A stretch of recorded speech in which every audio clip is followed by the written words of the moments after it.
Yeah, so it's just like my lens. I just use your standard 18 mil lens, and then the way I set everything up. Um, that's what, like, when I take it, like what I'm trying to show there is like the ribbing on the body. You know what I mean? And then the head shot, try to show the head, and then the tag. I try to show the tag. So that's why I do multiple shots so you can see different segments of the bug. That was Ryan Taylor describing his Instagram strategy for posting amazing content. We are heading back to the Grand today on the Wet Fly Swing Fly Fishing Show. Welcome to the Wet Fly Swing Fly Fishing Show, where you discover tips, tricks, and tools from the leading names in fly fishing today. We'll help you on your fly fishing journey with classic stories covering steelhead fishing, fly tying, and much more. Hey, how's it going, everyone? Thanks for stopping by the Fly Fishing Show today. Ryan Taylor, the salmon fly junkie on Instagram, shares his story and some tips on tying Atlantic salmon flies. We hear some of the best tips for improving your fly tying, what his plans are for long-term steelhead fishing, and some influencers that are out there that he's connecting with. It'd be great if you had a chance, if you could share this episode with one other person that you think would love it. That would be very, very amazing. So without further ado, here's Ryan Taylor. How's it going, Ryan? Good. How are you? Thanks for having me. Yeah. Thanks for helping to put this together here this morning. We're going to dig into some Atlantic salmon fly and steelhead and some of the stuff you have going on Instagram. You have a bunch of killer patterns there. And before we jump into that, can you just talk about how you got into fly fishing to start everything off? Yeah, my background comes from trout fishing. Actually, as a young kid, I used to go camping at a local campground, and there was a big river that was well known for fly fishing at the time, and I used to see everyone out there. So that's kind of what got me started into fly fishing. And then from there it progressed. I went on a trip back to my wife's hometown in Newfoundland and got addicted to chasing migratory fish, and then everything else was like pretty much game over from there. Just the thrill of the adventure of getting to the river, and then the ATV ride, and then the hike to the run. It was just so memorable, Nothing can explain what you see. Yeah. And that was Atlantic salmon in Newfoundland? Yes, it was. Yeah. Cool. Is that, do you still chase the Atlantic salmon occasionally, or more steelhead, or what are you doing? Well, they've changed all the regs out there. So I do believe that it's just for locals now, but I haven't been back there for 2 years. Oh, gotcha. So now it's just, resident Great Lake steelhead and brown trout that I chase now here in Ontario. Yeah. What's the, did you have a chance to hook into some fish on Atlantic salmon when you were over there?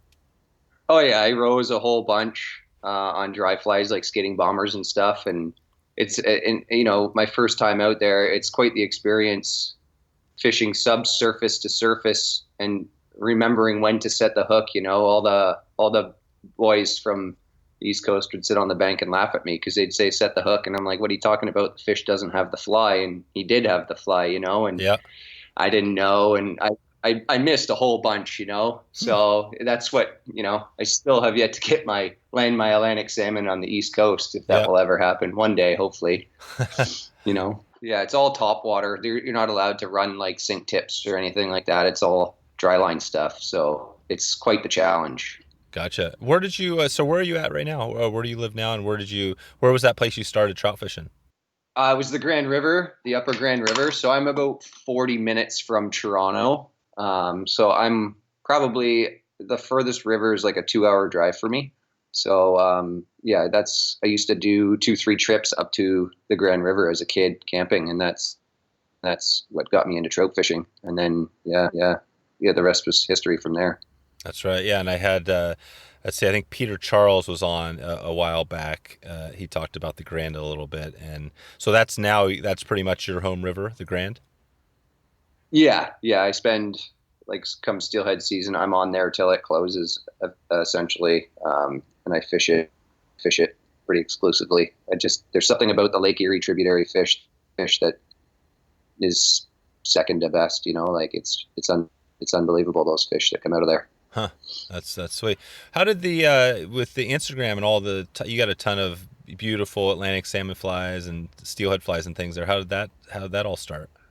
Well, it goes back to going back east Atlantic salmon fishing, I had a family friend come over and show me how to tie, the classic blue charm and the cabossum, I think it's called, and a bunch of other patterns. And then from there, I kind of just started researching and reading about the history of salmon flies and all the different patterns. And then I really fell in love with the built wings and the mixed wings, and progressed from there, because hair wings kind of get monotonous after a while, and I kind of like a challenge. So and now I'm trying to go back even further and make my flies look vintage, like the old plates that you see in the books. I'm trying to replicate that, make that look in my patterns. That's cool. What do you think is the difference between, and do you know a little bit of that history of the, how far back? I don't know, maybe you could talk a little bit about that, some of the history there, and then what the difference is between the old ones and maybe what you see in more recent history. Yeah. So the old patterns, from what I can understand in the old salmon patterns, is they don't really have thin bodies, and head size doesn't really matter. I feel like that's more of a modern traditional way of tying salmon flies. Because back in the day they were using silk threads. They didn't have all these new technologies. And if you look at the old pallets, the tails were a little bit longer. The crest on top was a little bit shorter. So I don't know the whole history behind it, because it's a lot of reading and there's so many different Tyers to research on. So I kind of stick to Price Tyrant and George Kelson. Those are my two that I kind of read the books on the most and follow their patterns. Gotcha. What did you learn? What have you learned mostly from those guys? What do you think are the few big things you learned from them? Just wing technique, Kelson does a weird individual fiber built of wings. So you take, from what I understand of the book, is you take one fiber from the feather and you build the wing individual fiber by fiber by fiber. In their mix. That's his style of a mixed wing. That's how he does it, the way I interpret it in the book. And then Price Tyrant's book is kind of the same way, but I feel he's just clumps of different fibers, from what I understand. So all these different guys had different techniques. Blacker, I think, was the other one. He was the same. He would tie left and right, so nothing would marry together in his patterns, so you get way more movement in the water when the fly is swinging, That's the thing. A married wing fly is just a board in the water. There's zero movement to it unless you brush all those fibers out, but they're always going to marry back together, right? So if you build a wing that's individual strands, lefts or rights and rights, and they'll marry together, but there'll always be that movement, because none of the fibers, each individual fiber has a J on it that holds that feather together, right? So if you manipulate that feather not to stick together, then you'll get more movement. Gotcha. That's right. Have you heard of the this is the Northwest Atlantic Salmon Fly Guild? Have you ever heard of that group? They're out in our neck of the woods down here. Yep, I have. There's some beautiful patterns you can find on the internet. Oh, cool. From that, actually, yeah. Yeah, I've been digging in a little bit to that group. I've had Joseph Rosano was on. He talked about some of the guys that were involved in that, and I've got Dave McNeese is going to be on soon. He's going to be talking about some of the. He's kind of a, I guess, let's see. He's writing a book, I guess, on Sid Glasso is coming up. So I'm continuing to dig in. So you're kind of more on the newer side, right? I think you're a little bit younger than some of those guys. I mean, what is it for you that gets you on the old stuff? Why not just tie on a little sparse little wet fly and go with that? I don't know. It's just the attraction of it, I guess. Like I said, the fly catches the fisherman, not the fish, right? So I'm kind of an old soul, I guess you could say. I like the challenge of tying. I do a lot of tying in hand to challenge myself even further, and because if I don't do that, I could if I was to tie a fly in a vise every night, I wouldn't have enough boxes. I already have that problem now, right? So it's I don't know. There's just something about the classic pattern that just draws me in, that I just can't get away from. I've tried to tie the traditional intruders and all those patterns, but something just takes me back to the traditional stuff, Yeah. What is the so the tying in hand? Can you talk a little bit about that? What I know, there's a couple people out there that are doing it. So you mainly do it because it's just a little bit bigger challenge. Yeah, and I do it because it's a bigger challenge. It's like 2-3 sittings to tie one fly instead of like one sitting. You know what I mean? For a fishing fly, I tie a little bit, then I take a break and pick it up the next day. I don't try to do it all in one day. And how I got into that is because Whiskey Gin or Gin, he fished local rivers by me. Seen him at a local fly shop tying, and that's what really attracted me to that technique of tying. So he's kind of been like a big influence for local guy here around me. Oh, nice. This is it was Whiskey Jim. Is this a guy that's on? Can you find him out there anywhere? Yeah, that's his Instagram handle is Whiskey Gin. He ties some beautiful stuff all in hand.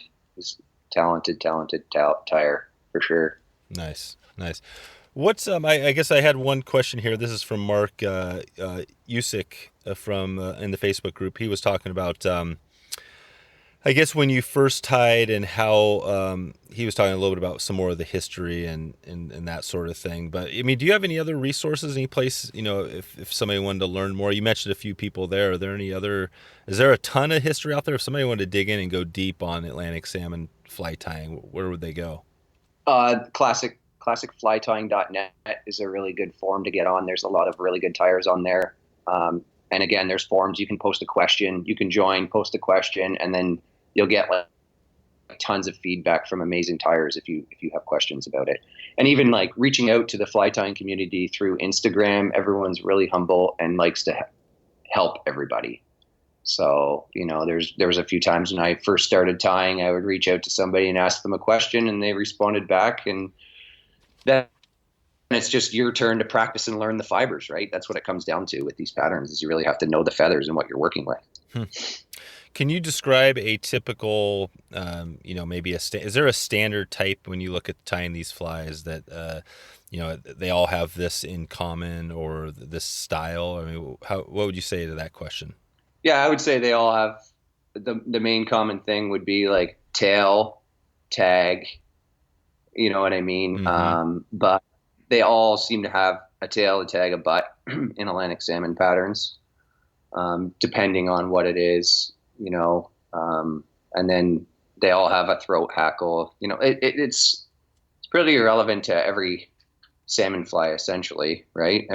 I feel like all the patterns are based off of traditional wet flies, just souped up, Yeah. If you look at it, like you did the podcast there with John Shewey about the history of the Steelhead fly, which was an awesome one.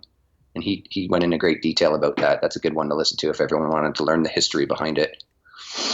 Yeah, that's right. Shewey. Yeah, that was quite a ways back. He was, I'm trying to think exactly what he dug into, but that's right. He touched a little, and I'm just looking now at some of on your Instagram feed, and that's what sticks out is a lot of the flies are, they're like you said, they're not super heavily dressed. They look like kind of like, well, some of them are more heavily, but a lot of them look like they're a mix between steelhead and Atlantic salmon, kind of sparse with, like this one I'm looking on February 13th.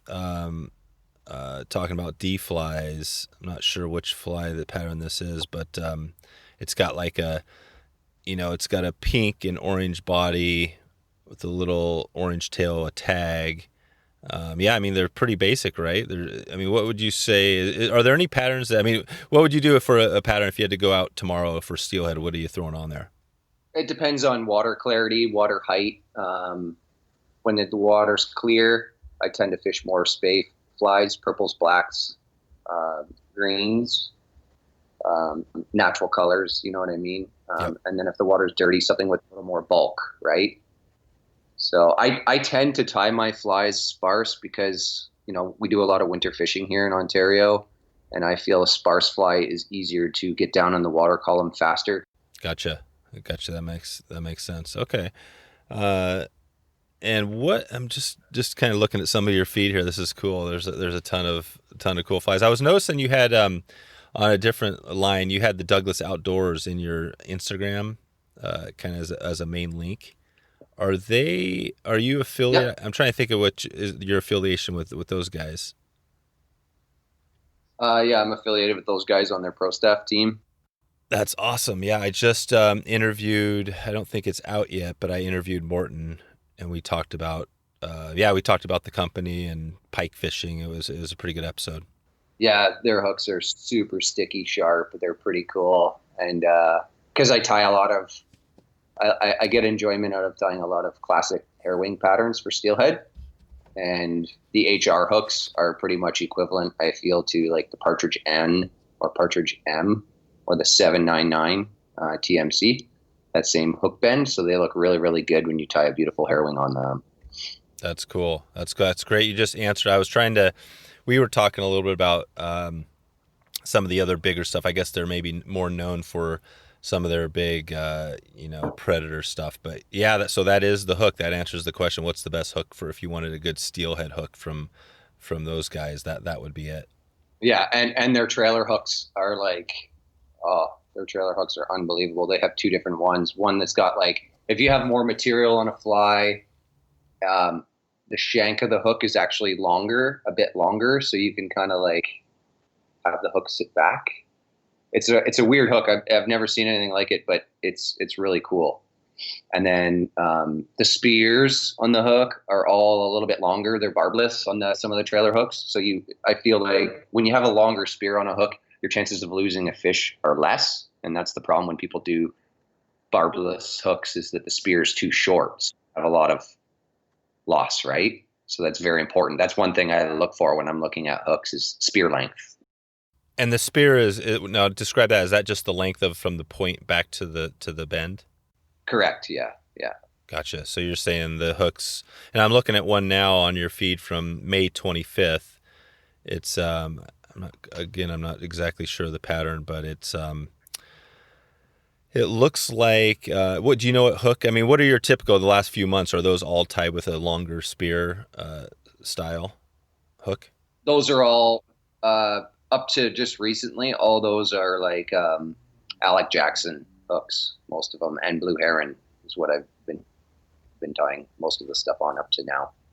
Okay. There's a few on there's a few hair wings on there that are tied on some HR style hooks, but not very many. They're hard to get up here in Ontario. Not a lot of people selling them. So I see.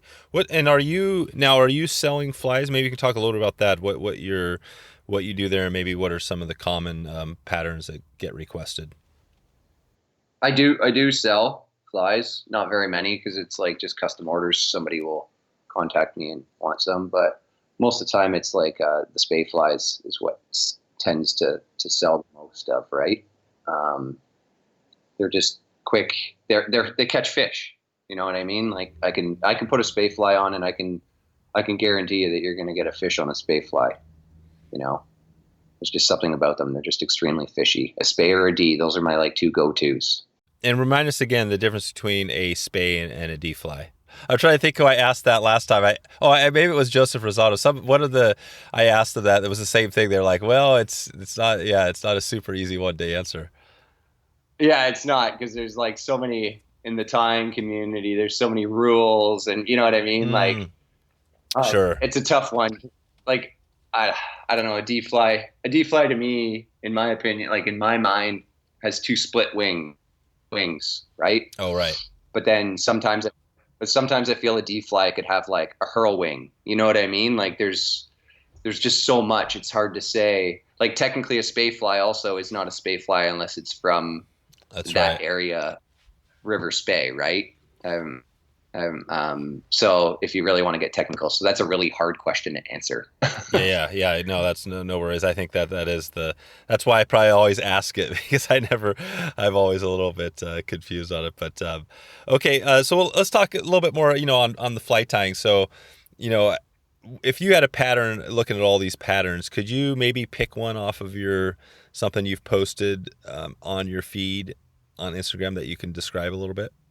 Let me just pull it up here. Yeah, I'm curious. And I'm looking at, or maybe I can just grab one that points out to me, and I'm seeing some. Yeah, you have some that are some intruder styles mixed in there, and then you've got some a mix of stuff, I guess.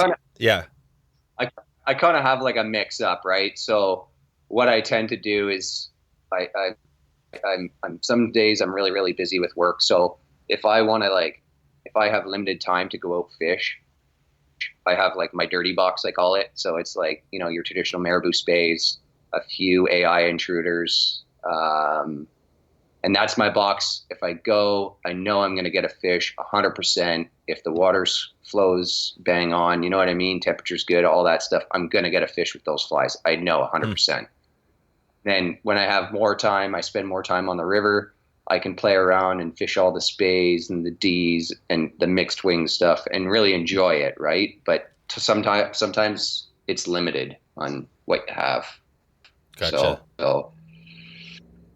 So like one of my most recent ones is the yellow throat on it. It's one that I'm doing for like a donation there, and that's the Helmsdale. So it's just like crest, golden crest, tail, tippet on the back, tinsel tag, orange butt, and then a tinsel body, yellow throat, and then herl. And then I just took left and right fibers of colors and alternated them so they don't marry together. And then I did a wool head on it. And that's pretty much like, it's super sparse, good spring pattern, for a bright day. I feel if you want to fish something on a bright day. Gotcha. And this is, and again, we're talking mostly when we're thinking here, the Grand River is usually your focus on a lot of these flies. Yeah. The Grand River, there's certain colors that work really, really well in that river. So I tend to fish more of like the oranges and natural colors, I find work the best in there. Yeah. For me anyway, cause it's never, that river's never really flowing gin clear. There's always a little bit of a murky water to it. Can you take us to the Grand a little bit, maybe? And I can't remember exactly what Peter Charles, exactly what he dug into on that episode, but start right now. It's we're almost into August now, and just talk about steelhead fishing when you're getting ready and the seasons on that river. So pretty much, I'll start going out and trying my luck the end of September on the Grand River for steelhead, and then it really gets good in October, November. That seems to be like the ticket number anywhere in Ontario, I find, for fishing. But that's when I really hit it hard, get out as much as I can. And again, it depends. It all comes down to like how much rain we get. You know what I mean? Yeah. How cold the water gets. We've had a pretty hot summer, so who knows what this season's going to be.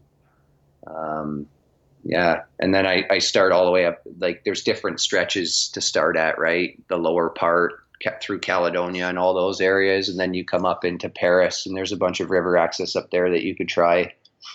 It's a great trip. Like, I've heard stories. I have yet to try it. I have a goal next year, and that's to get a steelhead on a dry fly. And supposedly guys can get them on dries on the Grand. So I'm really going to dedicate some time to trying to skate for some steelhead. That's always been a dream.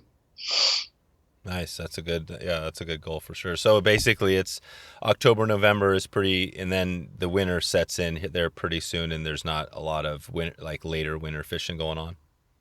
Yeah, no, it pretty much closes the end of December, that river. So then you got to fish some other not the Saugeen, but the Credit River near me, is kind of open all year in certain stretches. I do go down to the States and fish like the DSR, the Salmon River, in the winter. I do 2 trips I did last year down there. That's a great tributary, big fish. So yeah, you got to travel a bit, right?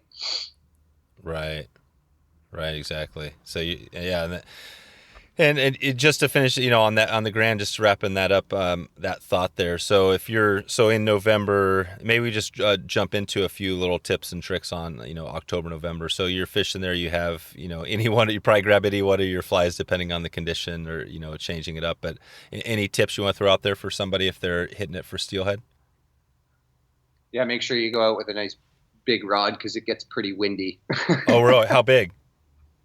I fish like a 14-footer. I find works the best because there's some days when the wind really picks up and gusts. Excuse me. And it gets really, really hard to make some casts if you have like a 12-foot rod. I find it's a really frustrating river to fish because there's pocket water everywhere. So you can't really get frustrated, and it gets big gusts of wind that time of year, right? So you need a little bit bigger. I find that you need a bigger rod with a little bit heavier head on it to get your casts out there to the runs. Gotcha. And what are you using? So what weight and what line are you using there? So I tend to fish a rage, and I fish a 570 rage. So I go anywhere from a 510 to a 570 rage on a 8-weight. And then if it's like kind of a non-windy day, I tend to fish more of like a longer line, like a bridge fly line, or your classic like Stobie long belly, or not a long belly, but a belly line if I want to have some fun and fish smaller flies, So again, like it just depends on conditions, on what's happening. If you got to throw heavy sink tips because the temperature's colder, because the water changes its density, so you got to throw a little bit heavier of a sink tip on, then you step up again to like a 570 rage to help you get your fly down, right? Gotcha. So you're using so you're throwing on a sink tip on the rage, and then that's right. And I recently was chatting with Bruce Kruk. He's kind of up there, more of a Clearwater guy and some of that stuff. And he's, they're using some, longer stuff up to like, 15, 16 foot, some of the longer belly stuff. But I guess for you guys, that's not really something you see that often up there because it is a pretty big river, right? It is, yeah. The Grand River's huge. Like I've seen guys fishing like 80-foot long belly lines out there before. You know what I mean? Yeah. You can totally do it. You can totally do it on that water because you have the capability. My perfect head length that I like to fish is 55 feet. That's what I love to cast all day long. Mm-hmm. And then a poly leader on top of that. 10, 12 foot poly leader. And then your tippet, you're throwing what's that? 60, 70 feet, call it, That's perfect. Yep. Yeah, exactly. Anything longer than that, I feel like you could potentially lose hookups, right? So. Right. Nice. Well, what's your plan for, you've got all this stuff on Instagram going, these flies you're tying, but you've got kind of the day job. What's your plan for the feed, and what can we expect from you coming out here in the next, few years, 5 years or so? I plan on doing some trips. I hope that I can go out to the West Coast there to that big fly tying convention that they have out there. Everyone that goes to it. I can't remember. Yeah, the Albany, the fly tying show, and is that the one in Albany, right? Albany, Oregon? Yeah, correct. Yeah. I really want to go to that one year. I was supposed to go to the Spey Nation one this year, but that obviously due to what's going on in the world, that one got canceled. So hopefully next year. I plan on doing a little more shows in the next 5 years, traveling a bit more, fishing a bit more. I'm just going to keep tying flies and progressing as a tyer. You're always learning. Everything is always getting better because the more time you spend at the vise, the better looking your stuff gets. Right. So, yeah. Definitely. That's cool. What, maybe we could just keep back on that grand thing just to wrap up the 222 here on tips, kind of resources and things like that. What was so you threw out one there. What would be a second? So let's give one for if things are clear versus kind of maybe higher with more color. What are the two patterns you're going for over on the Grand? Marabou speys, hobo speys, something, with big profiles if it's like murky. Like that water is never really clear. Like you'll get like a foot of visibility, I find, in the wintertime, right? Yep. So, yeah, anything kind of marabou spey with tons of movement in it. Purples, oranges tend to work really well for us. That's our kind of, you see me, I'm going to have an orange fly on. Yeah. I'm giving it away, but. You like orange? Yeah, I like orange in that river. I don't know what it is. It's just the ticket item. Have you ever heard of the Max Canyon? Yep. Oh, cool. That's I occasionally like to throw out. That's a fly that my dad created like back in the 70s, a long time ago. Yeah. You just have one of those patterns that you throw it on and you just fish. That's what it all comes down to. Confidence in the fly. Yep. Uh, That's it. Yeah, you can throw anything on, but if you don't have confidence, like it's hard to explain because I fish stuff that I have confidence in way different than the way I fish stuff that I don't have confidence in. You know, because you're like, this isn't. You second guess yourself when you don't have confidence in it. Yeah. But then when you have confidence in it, it's like, yeah, this is going to get me a fish. So every cast you make, you're like, this one is going to get a grab. You know, so. Yeah, orange on that river, I'll always put on. That's my first fly that I go through the run with is an orange. And then from there, I'll adjust to a purple. You know what I mean? Yep. And then just keep changing it. And if those two colors don't work, then you just keep trying and trying and trying until you get something, you know, muddler patterns or emerald shiner patterns or, you know, it's just a mystery. The river's full of treasures and treats, so you don't know what you're going to get. You could get a channel cat. You could get no kidding. A walleye. Yeah, you can get anything. It's a real mixed bag, you know. So and you had the on the tips thing. So you had the one big rod. So another tip you want to throw out there? Just go on the internet and check flows of the river. Mm-hmm. What's a good flow if you're in there in October, November? What's the perfect flow for that river? I like 50 to 55 is what I like to fish. That's cubic feet per second. Yeah, correct. Yep. So I like to fish that flow. It's a safe one. Anything over that is kind of dangerous. Yeah, I feel, in my opinion, that river gets ripping. You know, it's pretty wide, so anything over that is kind of dangerous, I feel. Gotcha. Is there a dam upstream? In Caledonia, there is a dam. Yeah. Yeah. So they can control. And then there's another. Yeah. There's not. I don't know if they don't really control in Caledonia the water flow. There, I think the furthest dam that they control from is the Upper Grand, if I'm correct. But again, I don't really follow the dam systems, so gotcha. Couldn't really have a definite answer on that. What's your on? I guess just to wrap that thing up there on the resources, you talked about a couple. Any other resources other than what you've mentioned before that'd be good to? I guess we've kind of changed this. We're talking more. We started with Atlantic salmon flies, and now we're just focusing on steelhead. But you know, if you had to say, I guess since we are talking about steelhead, any other resources you throw out there? No, not really, because it just at the end of the day, it's just water. The flow of the river and the discharge is what's coming out. I find, and that's my main focus that I watch when I'm going fishing is discharge. Isn't it hard on that river because it's so big, right? That river to actually if you're just to walk up there today with your 14-foot rod and your rage and just look out, would it be hard to know where to start fishing? Yes, and that's the big problem that everyone tends to have when they show up to that river is because there's pocket water everywhere. You'll be walking and you'll be knee deep, and then next thing you know, you'll be to your waist.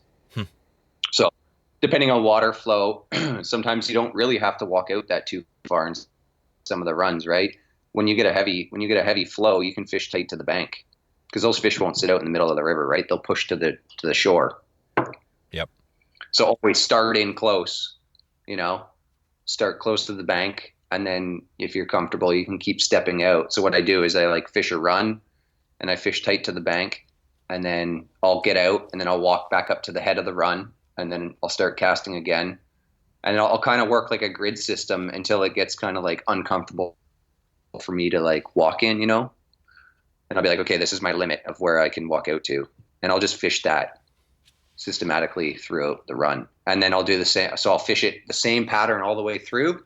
And then I'll come out, I'll sit on the bank, have a drink of coffee or whatever, change my fly, and then do the exact same thing again after I rest the run.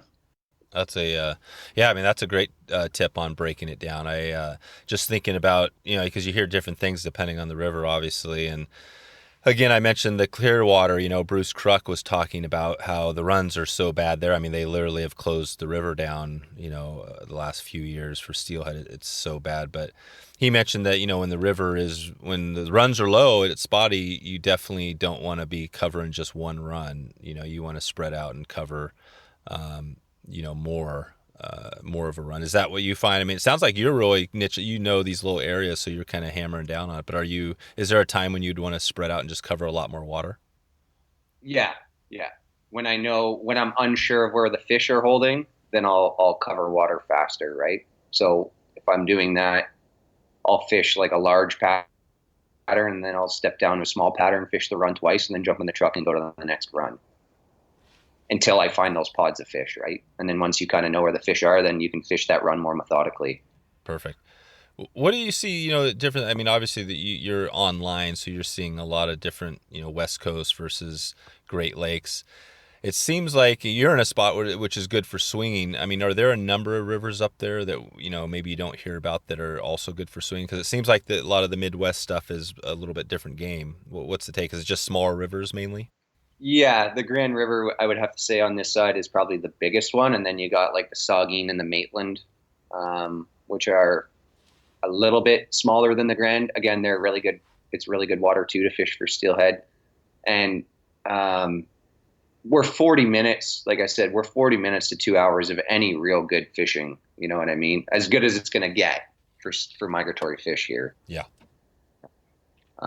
Browns too, like I got a local river here. If I don't have time to go out and fish, it's just like a little mud slit, but it holds nice migratory browns in it, so I take a little switch rod out and go for migratory browns. So you got like a real mix, steelhead, browns, or you get both in the river at the same time. So again, you don't know what you're going to get when you're swinging. You could get a brown or you can get a steelhead. Yeah. So it just depends. Time of year, November, if it's cold, So it's kind of nice that I have the option that I can kind of travel and go to different rivers if I want. The Saugeen is another great river to fish. If anyone ever wants to fish that river, there's lots of guide outfits that run out there too. It's pretty popular. What's the local fly shop, or what's your shop closest by? Oh, closest shop to me is probably Drift Outfitters in Toronto. But in saying that, I tend to order a lot of my material from the West Coast. Oh, really? From BC. Yeah. I don't know. I just feel like the material selection is much larger for me and in the style that I tie. So I have a local shop out there that I've become friends with the manager, and I just put together a massive order and they just ship it out to me. There you go. Yeah, it's I mean, that would make sense too, because it's, when you get out on the river, other than the Grand, guys steelhead fishing, what percentage of people are swinging flies versus other types of fly fishing, or just conventional gear? Yeah, there's a pretty good number of double hand guys, and then there's a pretty good number of guys that are indicator fishing for steelhead. But you don't really see the Grand. You don't see a lot of indicator fishers, guys out there fishing with indicator rigs because the river's so big. Yeah. You get more spey guys on that water. So there's a real mix of what you do, you know what I mean? Some other rivers you go to, there's like the old school single hand swinging flies, which is kind of cool to see, So you get a real mix of stuff.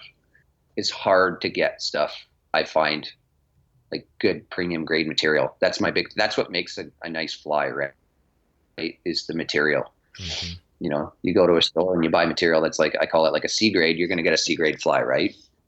Do you do any like material dyeing at all? Is that something people are still doing out there? There's a few guys that still do it. Yes, I had a dye kit given to me.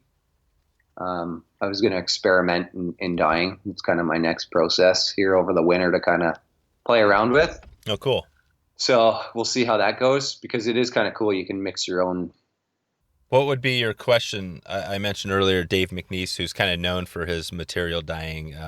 He had he's out at that fly tying, thing. He's been out down here for quite a while. But what would there be a question you'd have that, for him or somebody about dyeing? Can you burn the material? Oh, right. You know what I mean? Like you Yeah. dye it, and then, I've gotten some feathers before that were dyed, and then you go to wrap it and the stem breaks. So to me, that's like the material is burnt, right? To me. Yeah. So how do you stop that? And I just read his article, actually. He just did an article. I think he just did an article on dyeing feathers, and I read the whole thing, and it seems a little overwhelming at first, but like as does anything, right? When you first start doing it, you're overwhelmed by it, And then the more you do it, the easier it gets, right? Yeah. So Yeah. And That's then you get it dialed in, and you keep doing it and doing it, and then you got it dialed in, and it's like a, not a perfect science, but yeah, it gets pretty nice when it gets to that point. Yeah, and again, you're going to waste material. Like when I first started tying salmon flies, I wasted tons of material. Like I should have just thrown it in the garbage because like my first flies were hideous, when I started. So Yeah. that learning curve with anything, right? How do you feel like your fly tying is now compared to that time when you were throwing them in the bucket? I mean, were they, do you feel like you're at a very high level, or you still have a lot to learn? Oh, I still have a lot to learn. I think this is like my 6th year coming into tying these patterns, I think. Uh-huh. And I still have a lot to learn. You never stop learning. Yeah. What's the difference between when you see some of these people, and I'm not even sure who would be the best, who is the best? Is there a person that's, if we go back to the Atlantic salmon fly tying right now that's out there that's kind of known as one of the best? I wouldn't really put a number one on anybody because everybody has their own style. That's what it comes down to. Me, fly tying is like artwork, right? You either really, really like somebody's style or you don't really like somebody's style. So I kind of tell people when they start tying that, a lot of people will look towards a tyer and kind of try to imitate that tyer's style, but they won't work for you because it's not your style. So you really have to find your own style. You can't say like so-and-so is the best because somebody might disagree with you and it's not like that style, right? That's right. So you kind of just I find you have to be like open-minded to everybody's style. I mean, they're all going to catch fish at the end of the day, right? That's the judge. And even that is, you know what I mean? You're on the river on yourself, and nobody really knows how well, how many fish you're catching, because it's kind of up to your own thing. It's interesting because, I had Zach Williams on. He's the editor from Swing the Fly magazine, and he was, with the spey casting, you can measure it. You know what I mean? And he did mention that I can't remember the name of the guy, but there is a guy out of Europe who is known. He has the record, right? He's known as the best at speyorama. Anyways, there's this one guy, and he's just, pretty much he's cast, he's got whatever it is, 740 feet for 4 casts. That's the world, at speyorama. It's not Mackenzie, is it? No, she's, yeah, right. She's got the women's, right? I think. Okay, Yeah. No, I wish I had it here. I should know it. But yeah, but he said, well, and the other Travis Johnson has the single cast. I think he's almost 200 feet on one cast. That's crazy. It's super cool. Yeah. I know, that's the whole thing. So with that, it's really easy to just be like, okay, there's the longest caster. But with fly tying, there's just no way, right? And that's the cool thing, is that there is no way to just say, you're the best. It's everybody's got their own thing. Yeah, everyone's got their own thing. Like when I look at a fly, the first thing I look at is the head. You know what I mean? That's right. Just to know if they're good or not. You can tell if it's clean, that sort of thing. Yeah, thread control is key, right? When you're tying these flies. What is that thing when you make the obviously some people love a nice little tiny neat head that looks great. What's the secret on a neat small little head? I don't get I don't really focus on a tiny head, because to get a tiny head, it's the way you tie it to get it that way. So the way you use your materials, you tie your underwing, and then you tie your throat, and then you tie your wing. I just look for like a super neat head. Size doesn't really matter, because if you look at the old pallets, they weren't focused on size. So what I find works best for me is volume up or volume down, I call it, spinning the bobbin. And lots of good wax, and wax your thread. And then really focus on, like when I first started tying, I bought myself a set of those magnifying glasses that you wear on your head. You know what I mean? Yep. And I would literally watch every thread wrap, and I would make sure that I stacked every thread wrap so they were touching on my head to learn my thread control on my patterns. So rewind from the head. So where I really practiced on getting that dialed in was doing the body. And again, with the magnifying glass, doing my thread wrap so everything was touching one another. And the only reason why I say magnifying glass is because when you put that thing on, you can really see close to the fly. And it teaches you really good thread control, because if you spin your bobbin, the thread, depending on what you're going to use, it's going to go thin or it's going to go flat. So it depends on what you like to use. Like I don't like using too much GSP thread, the gel spun stuff. I'm not a fan of that thread. I'm like old school. I just like uni. It works for me. I wax it. It works great. Right. So that one, you don't really have a whole lot of thread control like gel spun. So that's my main thing, that when somebody's asking me for advice on tying, that's what I say. You got to practice thread control. That's my main focus. And then I always tell people, you got to learn the materials. You got to play with the feathers, because every feather's different. Every stem is different. Every bird's different. So you really got to take your time and learn everything. Start with thread and then work your way from there. Perfect. And what's your what vise do you use? I use a Peak. Yeah. Peak vise. I'm in the market for a new one. Yeah. Yep. Yeah. I don't really use the vise a whole lot. Oh, that's right. Yeah, you're not. If you looked at a fly you tied in the vise versus a fly you tied in hand, would it be easy to tell the difference? Same fly. Yeah. You can tell the difference. Yeah. A vise is a little bit neater, and then a fly in hand, the head's a little bit bigger. It's a little buggier looking, but I like the look of the in-hand flies because it's what a fly is supposed to look like, just super ratty and fishy. I feel like in the fly tying community, we've made these flies meant to be these beautiful pieces of artwork. But if you go back in history, they were just meant for one thing and one thing only, and that's just to catch fish, right? That's my opinion, anyway. That's right. Yeah, the Instagram world, which you are in. I mean, that's your. People, I connected to you because of Instagram, right? That's the power of, and probably if you had a bunch of ratty looking flies with not great photos, we probably wouldn't be having this conversation, but you know what I mean? So it does make a difference there, but yeah, for fishing, it doesn't. Yeah. And I have a few modern books on tying salmon flies, and there's a big difference between traditional flies and modern flies. The tying techniques, in my opinion, are way, way different, because the modern stuff, thin bodies, small heads, you know what I mean? They don't ever really talk about thin bodies in the old books. So I always tell people, kind of when you're learning how to tie, don't really focus on the modern day of tying. Just focus on getting your own style, and don't worry about tiny heads and thin bodies. Yep. That's good. I'm just kind of, again, I got back to your feed. Now I did find, oh, there you go. Yeah, you got it on here. So you got the, I don't know where I am. I'm at May 3rd, 2019. You had a purple body with an orange head that got it looks like an egg sucking leech a little bit, right? With some peacock. Yeah. Peacock on what is that pattern? Is that Steelhead snowfly? Yeah, that's the snowfly. That was tied in hand, so I put cool. dubbing. I made like a dubbing loop in hand, which was really, really hard. I see that. That's cool.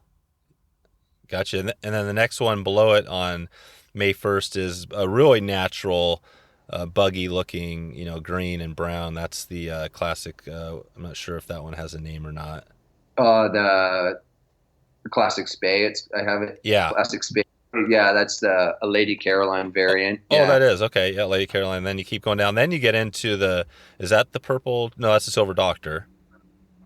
Silver Doctor, and then that's the other one below that is a Max Canyon variant that I did in a feather wing, like in a full tilt wing. Exactly, which is cool. It's cool to see that, and that's again the Max, and you tied it really nice. That's how it's kind of low water style. That's exactly how the original, at least on the body and stuff. You added a really cool wing with the orange. I mean, I've seen a ton of Max Canyons, and that is a cool variant. Yeah, that one was tied in hand too. Oh wow, no kidding. Yeah. That's awesome. There's a pattern that I love using. It's basically a variant of the Max Canyon. It's just called a Stewart, and okay, yeah. It's basically just a black. There's no orange on the body. It's a black body. It's basically just a black fly with a little bit of orange in the wing, a little bit of used calf tail, a little bit of orange calf tail in the wing with golden pheasant tippet for the tail. Really basic, really, you know what I mean? So that's but orange is the key. That's cool. Yeah, you got tons of, it's fun looking through this because you got a bunch of, everyone I look at, I'm like, well, I'd fish that. Yeah. Yeah. There's a bunch in there. The one below that one is the purple prism variant that John Shewey from one of John Shewey's there with the gold body. That's like my go-to fly, one of my go-to patterns that I fish a lot of, right? Oh yeah. Depending on what river I'm on, you'll see that fly on my rod a lot. That's cool. They're super fun to tie. I like taking traditional steelhead flies, like the Max Canyon, for instance, and try to do like a built wing variant of it, right? Something different. It's fun. What's the dupa fish? I see that hashtag. I think your hat you have on that too. What's the dupa fish thing? They're a media company from the States there, and I was published in Swing the Fly magazine for like my artwork, and then I got hooked up with Dupa Fish because they bought some artwork off me, and they were gonna do some stuff with some of my artwork that I did because I paint like aquatic insects and stuff. So it's like street art style, super bright, colorful stuff. So it's really fun.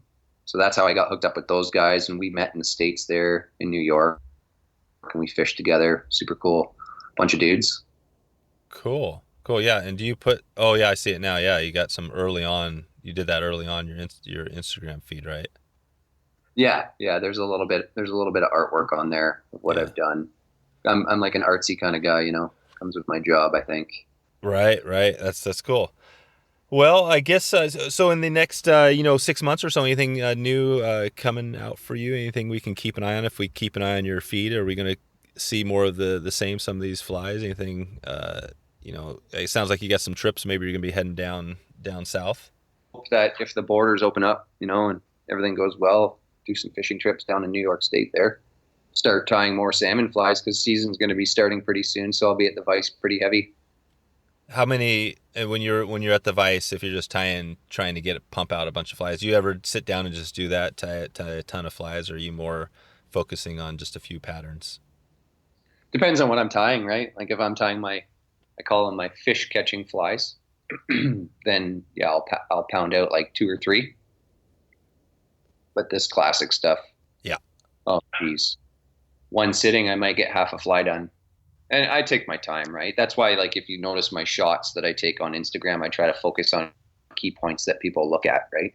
Yeah, I like this one. I'm looking at one of the classic on July. I think this was July 13th, but it's got a yellow wing, silver body, tons of color in it. But yeah, you got it zoomed. You got it really focused on just the little part of the collar. Well, not even everything's out of focus. Yeah, it's cool how you shot that. How did you do that one? Do you know which one I'm talking about?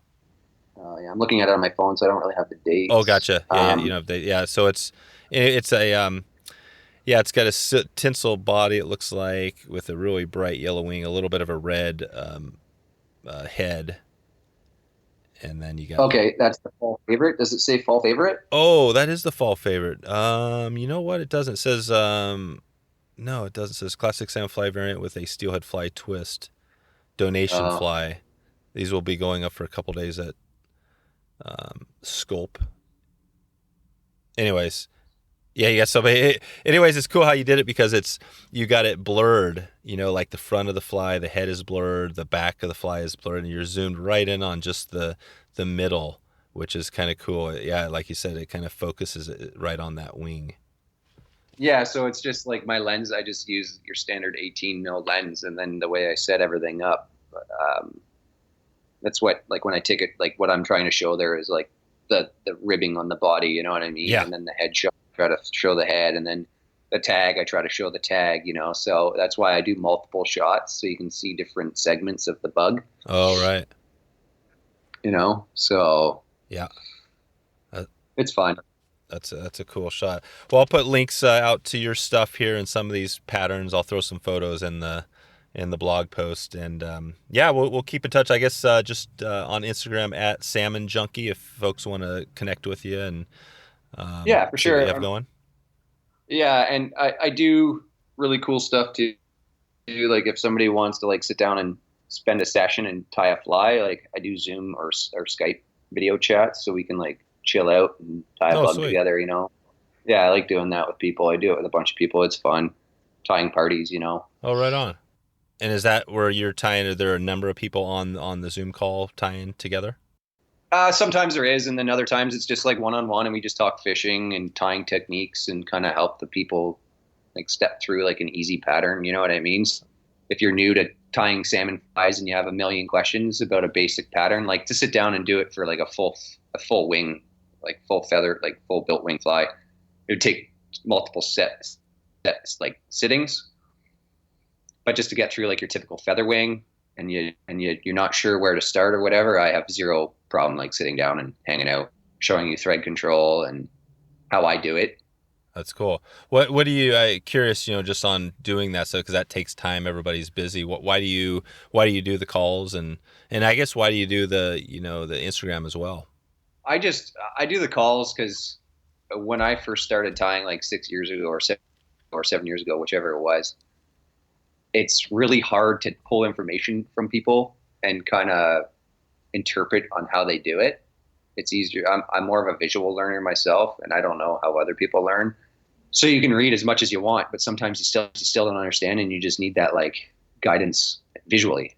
So I just want to help people out and just tie, because the more beautiful flies that are on the internet, the more I want to look at Instagram. That's Yep. what I do it for, right? So there's nothing better when you have a crappy day at work. You pull up your Instagram account, and there's just like a spectacular bug there to stare at, right? So it's fun. Yeah, it gets you fired up for fishing for sure. It does that for exactly. me too. Yeah, or motivates you to do your own twist on a bug, right? So Yeah, totally cool. Well, I'll let you get out here, Ryan. I appreciate you coming on and sharing some of your story here and some of the good flies and everything you have going. And I'll check back with you and keep in touch as we head on forward, and we'll keep seeing the new stuff you have going as we head on. So there you go. If you want to find all these show notes with all the links we covered, just go to wetflyswing.com/153. Have you ever thought about starting your own podcast? I am helping people get into podcasting at outdoorsonline.co/SAP for Start a Podcast. That'll get you some free stuff so you understand how to get started. And if you want to take it a bit further, if you already have a podcast, I'm also doing some podcast production. So it'd be great if you reach out to me you can go through that same link and get started. That's how we roll here. Thanks again for stopping by today to check out the show. I'm looking forward to catching up with you soon and hope to maybe see you online or on the river. Thanks for listening to the Wet Fly Swing Fly Fishing Show. For notes and links from this episode, visit wetflyswing.com. And if you found this episode helpful, please subscribe and leave a review on iTunes.